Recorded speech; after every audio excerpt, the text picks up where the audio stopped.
السلام علیکم ورحمۃ اللہ وبرکاتہ۔ آج میں آپ حضرات کے سامنے سورہ یاسین کی فضیلت پر تذکرہ کرنے جا رہا ہوں۔ ویسے تو احادیث مبارکہ میں بے شمار فضیلتیں ہیں آپ کی سورہ یاسین کی، لیکن میں اہم احادیث آپ حضرات کے سامنے تذکرہ کرنے جا رہا ہوں۔ اور جو سورتوں کی فضیلتیں قرآن و احادیث میں ہے تو وہ اس وقت ہے جب آپ خود سے قرآن کریم کی تلاوت کیجئے۔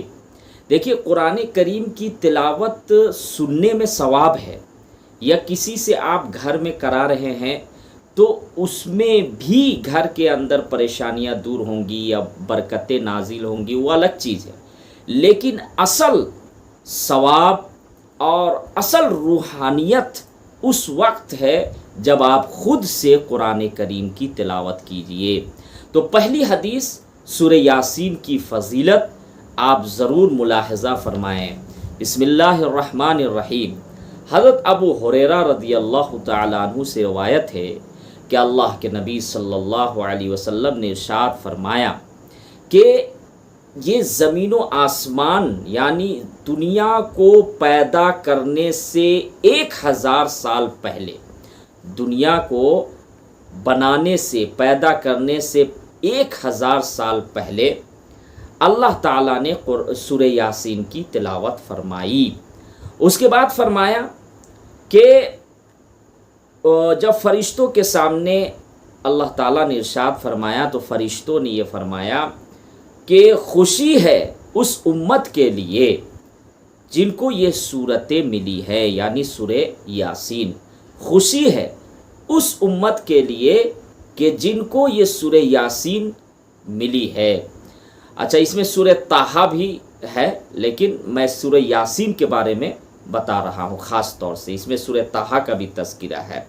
اسی طریقے سے سعادت مند ہے وہ سینے جو ان سورتوں کو محفوظ کرے یا محفوظ رکھے۔ سعادت مند ہے وہ سینے جو ان سورتوں کو محفوظ کرے۔ سعادت مند ہے وہ زبانیں جو ان سورتوں کی تلاوت کرے۔ یہ پہلی حدیث۔ دوسری حدیث ہے کہ حضرت انس رضی اللہ تعالیٰ عنہ سے روایت ہے کہ یہ جو سورہ یاسین ہے یہ قرآن کا دل ہے۔ یہ کیا ہے؟ قرآن کا دل ہے، اور سورہ یاسین کی جو تلاوت کرتا ہے تو اللہ تعالیٰ ان کی پریشانیوں کو دور فرماتے ہیں۔ تو یہ قرآن کا کیا ہے؟ دل ہے۔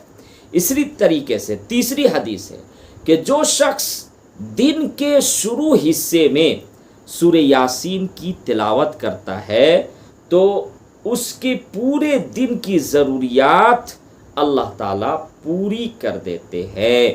جو شخص دن کے شروع حصے میں سورہ یاسین کی تلاوت کرتا ہے تو اللہ تعالیٰ اس کے پورے دن کی ضروریات کو پوری کر دیتے ہیں۔ شروع حصے میں دن کے یعنی فجر کی نماز کے بعد جو ہے آپ سورہ یاسین کی تلاوت کیجیے، روزانہ کا معمول بنائیے، تو اس سے کیا ہوگا کہ آپ کے اس دن کی پوری ضروریات اللہ تعالیٰ پوری کر دیں گے۔ سبحان اللہ۔ اسی طریقے سے حدیث کے اندر ہے کہ جو رات کو سورہ یاسین کی تلاوت کرتا ہے اور اگر وہ مر جائے تو وہ شہداء میں شمار ہوگا۔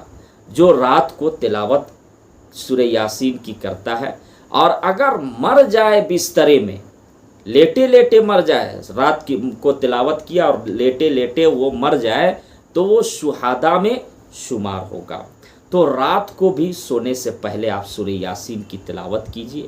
اگر آپ انشاءاللہ یہ اخلاص نیت کے ساتھ اور یہ اجر و ثواب کو مد نظر رکھتے ہوئے اگر تلاوت کریں گے تو انشاءاللہ آپ بھی اگر انتقال کر گئے بستر میں تو پھر شہداء میں شمار ہوں گے۔ اسی طریقے سے سورہ یاسین کی تلاوت جو گھروں میں کرتے ہیں تو گھروں میں بہت ساری پریشانیاں ہوتی ہے، شیطانی وساوس یا اسی طریقے سے اور طرح کی بھی پریشانیاں ہے اللہ تعالیٰ ان پریشانیوں کو دور فرما دیتے ہیں۔ دکان میں بھی جب بھی آپ دکان کھولنے کے لیے جائے تو کھولنے کے بعد سب سے پہلے جو ہے آپ سورہ یاسین کی تلاوت کیجئے، تو انشاءاللہ آپ کے دکان میں کاروبار میں بھی برکت ہوں گی۔ تو اس ویڈیو کو شیئر کریں۔ السلام علیکم۔